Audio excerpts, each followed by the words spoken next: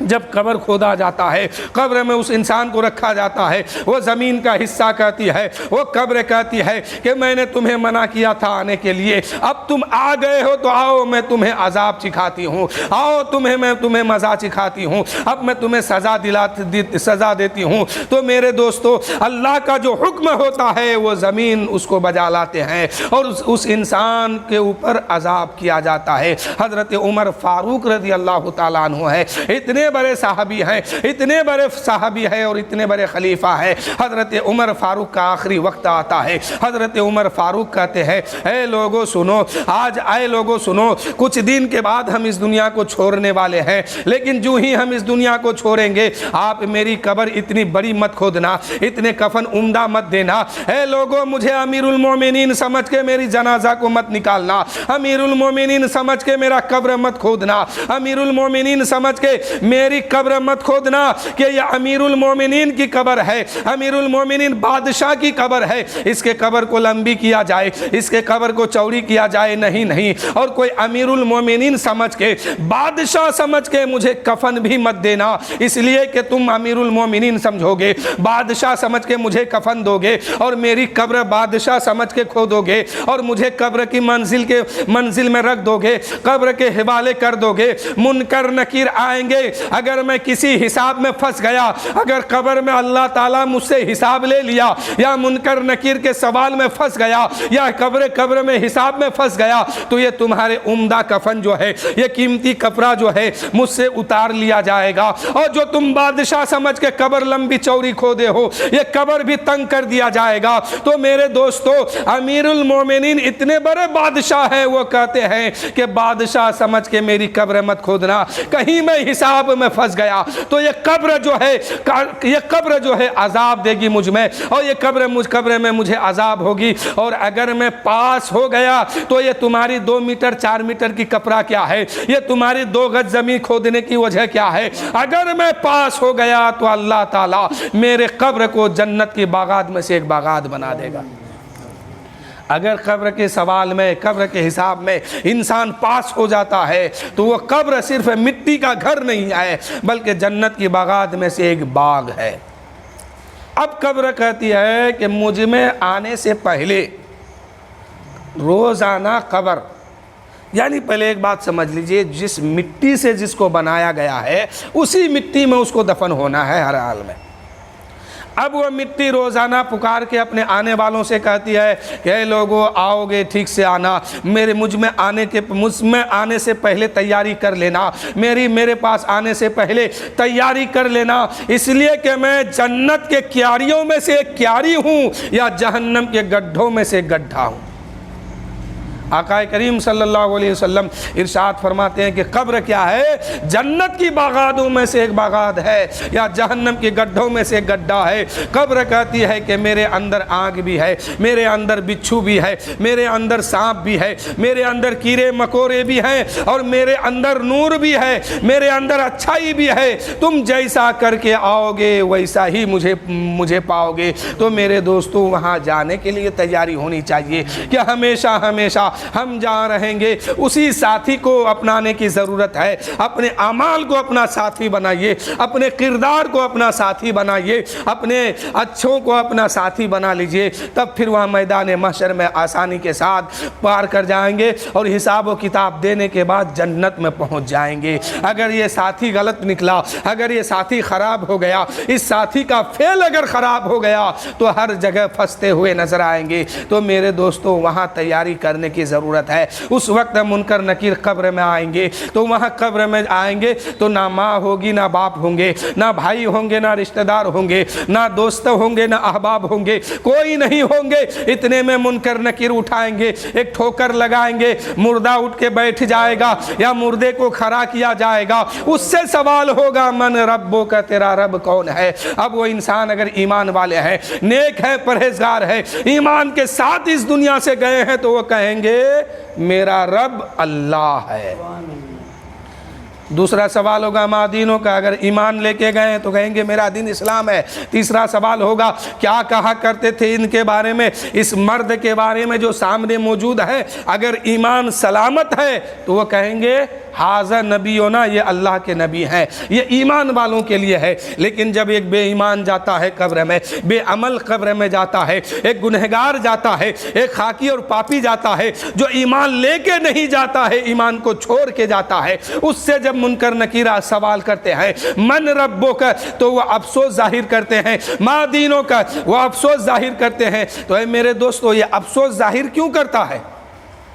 دنیا میں رہا، 40 سال کی زندگی گزارا، 30 سال کی زندگی گزارا، 20 سال اس دنیا میں رہا یا 100 سال رہا، تو اس 100 سال میں کسی کو نہ کسی کو اپنا تو مالک سمجھا ہوگا، اپنا خالق سمجھا ہوگا، اپنا رب سمجھا ہوگا، اپنا معبود سمجھا ہوگا۔ اور فرشتے کہتے ہیں کہ تمہارا رب کون ہے؟ تو یہ موجودہ زمانے کے بارے میں سوال ہو رہا ہے کہ اس وقت تم رب کس کو کہتے ہو؟ تو اس کو بتا دینا چاہیے تھا کہ میرا رب یہ ہے، ہم اس کو رب مانے ہیں، ہم اس کو رب مانے ہیں۔ تو وہاں یہ کیوں کہتا ہے کہ افسوس افسوس مجھے کچھ نہیں معلوم ہے؟ لیکن فرشتہ تو یہ نہیں پوچھتے ہیں کہ تم سے پہلے جو قبر میں آیا ہے، تم سے 10 سال پہلے، 20 سال پہلے، 50 سال پہلے جو قبر میں آ کے سویا ہے، وہ جو جواب دیے ہیں، وہ جو جس کو رب کہے ہیں اسی کو تم رب کہو، یہ تو نہیں کہتے ہیں، بلکہ فرشتہ یہ پوچھتے ہیں، فرشتوں کی زبان پر یہ ہوتی ہے کہ تمہارا رب کون ہے؟ تو جس کو وہ رب مانا ہے اس کو بتا دینا چاہیے تھا۔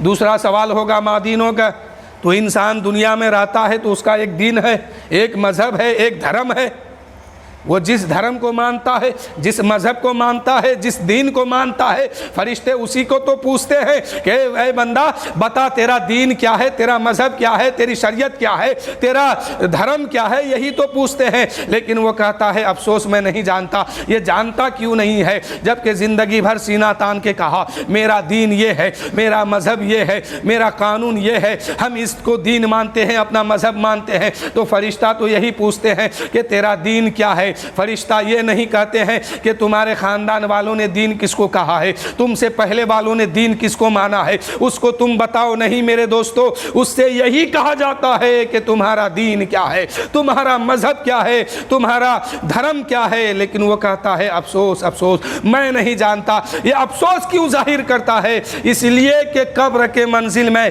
قبر کی دنیا میں جھوٹ زبان پر آئے گا نہیں، کسی کے بھی زبان پر جھوٹ آئے گا نہیں، اور سچ سے کبھی کوئی رشتہ تھا ہی نہیں تو سچ اس کی زبان پر آئے گی نہیں۔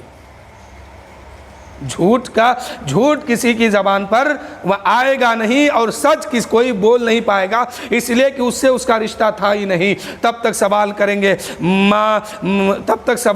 گے کہ ما کنت تقول فی حق حاضر رجل، کیا کہا کرتے تھے اس مرد کے بارے میں؟ وہاں پر یہ کہے گا افسوس میں کچھ نہیں جانتا، افسوس میں کچھ نہیں جانتا۔ تو میرے دوستو، قبر میں تو ایک میت کو ہم نے رکھ کے آیا ہے، اور دوسرا 2 فرشتے آئے ہیں، یہ تعداد 3 کی ہے۔ لیکن سوال ہوتا ہے کیا کہا کرتے تھے اس مرد کے بارے میں؟ تو اس سے پتا چلتا ہے کہ دوسرا، تیسرا، چوتھا کوئی ہے اس قبر میں۔ تعداد اب 4 کی ہو گئی کہ ہم تو ایک دفن کر کے آتے ہیں، ایک میت کو اس قبر میں رکھ کے آتے ہیں، اور فرشتے 2 ہوتے ہیں، یہ 2 فرشتے اس قبر میں ہوتے ہیں۔ اس کے بعد سوال ہوتا ہے کیا کہا کرتا تھا اس مرد مومن کے بارے میں؟ تو پتا چلا کہ کوئی نہ کوئی اور بھی اس میں موجود ہے، اس 3 کے علاوہ اور بھی کوئی ہے۔ تو میرے دوستو، وہی تو میرا نبی ہے۔ ایمان والوں سے جب یہ سوال کیا جائے گا، ایمان والے کہیں گے اے فرشتوں، تم ان کے بارے میں مجھ سے پوچھتے ہو، ان کے بارے میں مجھ سے سوال کرتے ہو، یہ تو اللہ کا نبی، آخری نبی ہے۔ ھذا نبینا، یہ اللہ کا نبی ہے، یہ ہمارا نبی ہے، ہمارا محبوب ہے۔ انہی کا کلمہ پڑھ کے میں مسلمان بنا ہوں، اور انہی کو دیکھنے کے لیے میں قبر کی منزل میں آیا ہوں۔ یہ ایمان والے کہیں گے۔ لیکن ابو جہل بھی تو قبر میں گیا ہوگا، مٹی میں۔ سوال تو سب سے نہ ہوگا، جو قبر میں گیا اس سے بھی سوال ہوگا، جس کو کوئی ہاتھی کھا گیا اس سے بھی سوال ہوگا، جس کو کوئی شیر کھا جائے اس سے بھی سوال ہوگا، جس کو کوئی مچھلی کھا لے اس سے بھی سوال ہوگا، کسی کو جلا کے اس کی خاک کو گنگا میں بہا دیا جائے اس سے بھی سوال ہوگا۔ سوال تو سب سے ہوگا۔ ابو جہل سے سوال ہوا تھا کیا کہا کرتے تھے اس مرد مومن کے بارے میں؟ تو ابو جہل نے کیا کہا؟ افسوس میں نہیں جانتا۔ اگر یہ جانتا نہیں تھا تو مٹھی میں ہاتھ میں کنکری دبا کے کس کے پاس گیا تھا؟ نبی ہی کی بارگاہ میں تو گیا تھا کہ محمد اگر آپ سچ مچ نبی ہیں تو بتائیے میرے ہاتھ میں کیا ہے، میری مٹھی میں چھپی ہوئی چیز جو ہے وہ کیا ہے، آپ بتا دیجئے۔ میرے نبی نے فرمایا کہ میں بتا دوں کہ تیرے مٹھی میں کیا چیز چھپی ہے، یا جو چیز چھپی ہے وہ بتا دے کہ میں کون ہوں۔ میرے نبی کا اشارہ پاتے ہی کنکری بول اٹھا لا الہ الا اللہ محمد رسول اللہ صلی اللہ تعالیٰ علیہ وسلم۔ یعنی کنکریوں نے یہ گواہی دی کہ ابو جہل ہاتھ تیرے ہیں، کنکری بھی تو دبا کے رکھا ہے، طاقت بھی تیری ہے، قبضہ بھی تیرا ہے، لیکن میں تو کلمہ اس نبی کا پڑھتی ہوں، میں تو کلمہ اس نبی کا پڑھ چکا ہوں، اس لیے تیری طاقت اب یہاں کام نہیں آئے گی۔ ہم تو نبی کا عاشق ہیں، نبی پر ایمان لا چکے ہیں۔ تو میرے دوستو، ابو جہل سے کہا گیا کہ بتا کیا کہتے تھے، کیا کہتا تھا؟ تو ابو جہل نے کہا کہ میں نہیں جانتا۔ کیا کہا؟ میں نہیں جانتا۔ تو اصل بات یہ ہے کہ وہاں دل کی آنکھ کھلے گی، وہاں جو ہے دل کی آنکھ کھلے گی۔ جو انسان جتنا اپنے نبی سے محبت کرتے ہوں گے اتنے ہی جلدی اپنے نبی کو پہچان لیں گے۔ وہاں ابو جہل دیکھا، دیکھنے کے باوجود پوچھا گیا تو ابو جہل نے انکار کیا۔ اور اس صدی میں جو آج سے پہلے محمد الیاس صاحب کی امی کل انتقال کی ہے، ان سے بھی یہ سوال ہوا ہوگا، ان سے بھی یہ سوال ہوئے ہوں گے، اور اس فرشتے کہے ہوں گے کیا کہتے ہو اس مرد کے بارے میں، وہ بھی جواب دیے ہوں گے کہ یہ اللہ کا نبی ہے۔ تو آج سے کچھ دن پہلے جب اس دور میں نبی کو دیکھا تھا اپنی ظاہری آنکھ سے، لیکن پوچھا گیا تو کہا کہ میں نہیں جانتا۔ اور آج کے مردے، آج کے لوگ جب قبر میں دفن ہوں گے، ہمارے مردوں سے سوال ہوں گے کہ بتا کیا کہتے تھے، تو یہ فوراً پہچان لیں گے۔ کیوں؟ کہ وہاں ظاہری آنکھ کھلے گی نہیں، دل کی آنکھ کھلے گی۔ جو جتنا نبی سے محبت کرتا ہے، جتنا دل سے مانتا ہے، اتنے ہی جلدی نبی کو پہچان لیں گے۔ اور ابو جہل نے نبی کو ظاہری آنکھ سے دیکھا تھا، دل سے مانا نہیں تھا، دل میں ابو جہل کی محبت نہیں تھی، اس لیے اس نے انکار کیا۔ لیکن آج کے لوگ آنکھ سے تو دیکھے نہیں ہے، لیکن ایمان لائے ہیں، قبر کی منزل میں پہنچے ہیں، قبر کی دنیا میں جا کے لیٹے ہیں، اس سے سوال ہوتا ہے، دل کی آنکھ کھلتی ہے، دل سے اپنے نبی کو مانے ہیں، دل سے محبت کیے ہیں تو آنکھ کھلتی ہے، کہتے ہیں ھذا نبینا، یہ تو اللہ کا نبی ہے، انہی کا کلمہ پڑھ کے میں مسلمان بنا ہوں اور ایمان لایا ہوں، اور انہی کا کلمہ پڑھنے کے بعد میں اللہ اور اس کے رسول کو پہچانا ہوں اور قبر کی منزل میں آیا ہوں تو ان کو دیکھنے کے لیے آیا ہوں۔ تو سوال جو ہے ہر ایک سے ہوگا، چاہے وہ کلمہ پڑھنے والے ہو یا نہ ہو، یا قبر میں دفن ہونے والے ہو یا نہ ہو، کسی شیر، جانور، چوہا، کتا سب کچھ بھی کھا سکتا ہے، کھا لے پھر بھی اس سے سوال ہوگا۔ اور یہ فرشتے دو ہی ہیں، ہر جگہ سوال کے لیے پہنچتے ہیں، ہر جگہ سوال یہی ہوتا ہے، من ربوں کا، ما دینوں کا، دین کے بارے میں پوچھا جاتا ہے، شریعت کے بارے میں پوچھا جاتا ہے، رب کے بارے میں پوچھا جاتا ہے۔ تو دو سوال جو ہے وہ موجودہ زمانے کے تعلق سے ہے، ابھی تم کیا کہتے ہو، یہی نا سوال ہے کہ تمہارا رب کون ہے، اس وقت تم رب کس کو کہتے ہو، تمہارا دین ہے، تم کس دین کو مانتے ہو۔ لیکن تیسرا سوال ابھی کے بارے میں نہیں ہوتا ہے، تیسرا سوال ابھی کے بارے میں نہیں پوچھا جاتا ہے، بلکہ ماضی کے بارے میں پوچھا جاتا ہے کہ پہلے زمانے میں، یعنی قبر سے پہلے جو ظاہری زندگی میں نبی کو مانتے تھے وہی تم بتاؤ، نبی کو مانا تھا کہ نہیں، ان کا کلمہ پڑھا تھا کہ نہیں، ان کی شریعت کو اپنایا تھا کہ نہیں، ان کے قانون پر چلا تھا کہ نہیں، غلامی کا پٹا گردن پہ ڈالا تھا کہ نہیں، یہ پوچھا جا رہا ہے۔ یہ نہیں پوچھا جا رہا ہے کہ ابھی تم کیا کہتے ہو، ابھی تم کیا مانتے ہو، یہ نہیں پوچھا جائے گا۔ پوچھا جائے گا کب کے بارے میں، جو زندہ میں تم کہتا تھا، زندہ رہ کے تم مانتا تھا، نبی کی شریعت کو اس وقت اپنایا تھا کہ نہیں، نبی کی سنت کو مانا تھا کہ نہیں، نبی کے غلامی کا پٹا اپنے گردن پہ ڈالا تھا کہ نہیں، یہ پوچھا جائے گا۔ دو سوال ظاہری زندگی کے بارے میں، اور ایک سوال جو ہے پیچھے والے زندگی کے بارے میں پوچھا جا رہا ہے کہ تم جب نہیں مرا تھا، تمہارے پاس زندگی تھی، اس وقت تم کیا کہتے تھے، وہ بتاؤ۔ تو وہ کہیں گے ھذا نبینا، اس وقت بھی ہم اللہ کا نبی اس کو مانتے تھے، اس وقت بھی ان کو اللہ کا محبوب مانتے تھے، انہی کا کلمہ پڑھ کے میں مسلمان ہو گیا ہوں۔ اب جب یہ تین سوال دے دیں گے تو فرشتے کیا کہیں گے کہ پھر سے تو مر جا جیسے مرا تھا، یہی کہیں گے۔ فرشتے کیا کہیں گے جب اس کے سوالوں کا جواب ان کو مل جائے گا، تو وہ کیا کہیں گے کہ مر جا جیسے تو دنیا میں مرا تھا؟ نہیں، اب کہیں گے کہ سو جا جیسے دلہن سوتی ہے، پہلی شب کی دلہن جیسے سوتی ہے ویسے سو جا۔ یہ دلہن کے بارے میں لفظ استعمال کیوں کیا گیا قبر میں؟ ایک دلہن جب گھر سے نکلتی ہے سسرال کے لیے، پہلا دن ہوتا ہے، اب جب وہ اپنے سسرال پہنچتی ہے تو کیا وہ رات میں سوتی ہے؟ نہیں، اس خیال سے کہ ہم نے اپنے گھر کو چھوڑا ہے، اپنی ماں باپ کو چھوڑا ہے، ماں کی محبت ایک طرف ستاتی ہے، باپ کی شفقت ایک طرف پریشان کر رہا ہے، بھائی کی پیار ایک طرف ستا رہا ہے، اڑوس پڑوس، گاؤں محلہ، کھیت کھریان، جہاں تک ان کی نظر پہنچتی تھی وہ سب کی یادیں الگ ستا رہی ہے۔ تو وہ دلہن پہلی شب میں سوتی نہیں ہے، اس خیال سے کہ ہم جو یہاں آئے ہیں، جس سے میرا نکاح ہوا ہے، یہ میرے ساتھ زندگی میں کیسا معاملہ سامنے آئے گا، کیا یہ میری زندگی کو لے کے آگے بڑھ پائے گا کہ نہیں، مجھے لے کے ساتھ چل پائے گا کہ نہیں، اس خیال سے وہ سوتی نہیں ہے بلکہ رات گزار دیتی ہے بیداری میں۔ اب فرشتے کہتے ہیں سو جا، جیسے دلہن سوتی ہے، تو اس کا مطلب یہ ہے کہ قبر کے سوال میں پاس تو ہو گئے ہو لیکن سونا نہیں،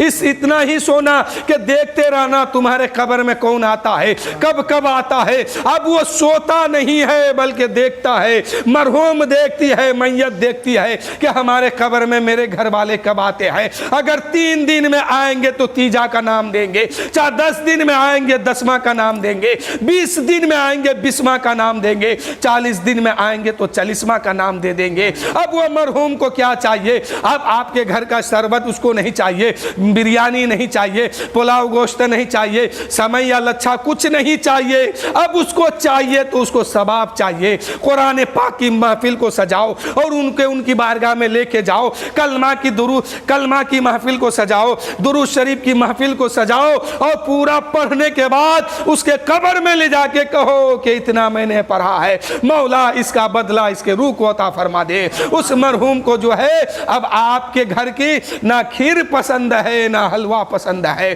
کچھ بھی نہیں، اس کو بس صرف ایک ہی چیز کی ضرورت ہے۔ علامہ جلال الدین سیوطی رحمۃ اللہ علیہ فرماتے ہیں کہ جیسے انسان زندہ رہتا ہے اس کو زندگی میں بھوک ستاتی ہے، پیاس ستاتی ہے، کھانے کی ضرورت پڑتی ہے، ایسے ہی بندہ جب قبر میں چلا جاتا ہے، بندہ جب قبر میں جا کے لیٹتا ہے، اور اس وقت اس کو نہ حلوہ چاہیے نہ بریانی، بلکہ اس کو ثواب چاہیے، ثواب چاہیے، ان کے نام اعمال میں ثواب کیا جائے۔ جیسے آج الیاس صاحب نے اپنی ماں کے نام پر قرآن پاک کی محفل کو سجایا ہے، قرآن خوانی کے نام پر اس محفل کو سجایا، اور ان تمام کا ثواب اس اپنی مرحوم ماں کی روح کو نظر کر رہے ہیں۔ مولا قبول فرما لے، اللہ تعالیٰ اس مرحوم کو جنت میں اعلیٰ سے اعلیٰ مقام دے۔ اے میرے دوستو، مرحوم کو اب ہماری کوئی چیز نہیں چاہیے تو اس کو نیکی چاہیے۔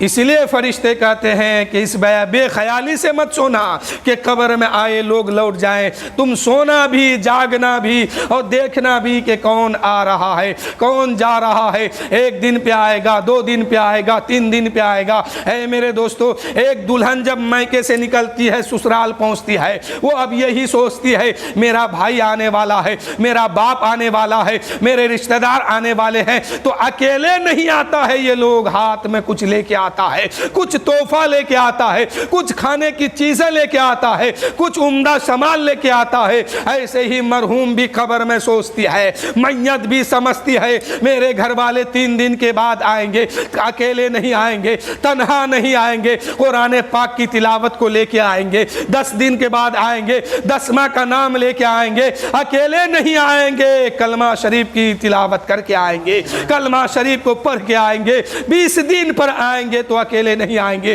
درودوں کی ڈالی کو سجا کے آئیں گے، اور سب کو لے کے آئیں گے، اور کہیں گے مولا ان سب کا ثواب میری ماں کی روح کو نظر کر دے، میری ماں کی روح کو نظر ہے قبول فرما لے، میرے باپ کے روح کو نظر ہے قبول فرما لے، میرے خاندان کے روح کو نظر ہے قبول فرما لے۔ تو میرے دوستو، قبر میں ہم جب جائیں گے تب تک کا نام پڑھتا جائے گا، اور نام پڑھتے پڑھتے اور اس میت کو فائدہ بھی پہنچے گی۔ ہم جائیں گے، آپ جائیں گے اکیلے نہیں، بلکہ کچھ قرآن پاک کی تلاوت لے کے جائیں گے، کچھ درود شریف پڑھ کے جائیں گے، کچھ کلمہ شریف پڑھ کے جائیں گے، کوئی اچھا کام کر کے جائیں گے، اور کہیں گے کہ یہ مولا اس کا ثواب جو ہے میرے خاندان کے روح کو پہنچا دے، میرے گھر والوں کے روح کو پہنچا دے۔ تو میرے دوستو، یہیں سے میں اپنی گفتگو ختم کر رہا ہوں۔ وآخر الدعوانا ان الحمدللہ رب العالمین، استغفر اللہ ربی من کل ذنب واتوب الیہ۔ آئیے صلاۃ و سلام پڑھ لیجیے۔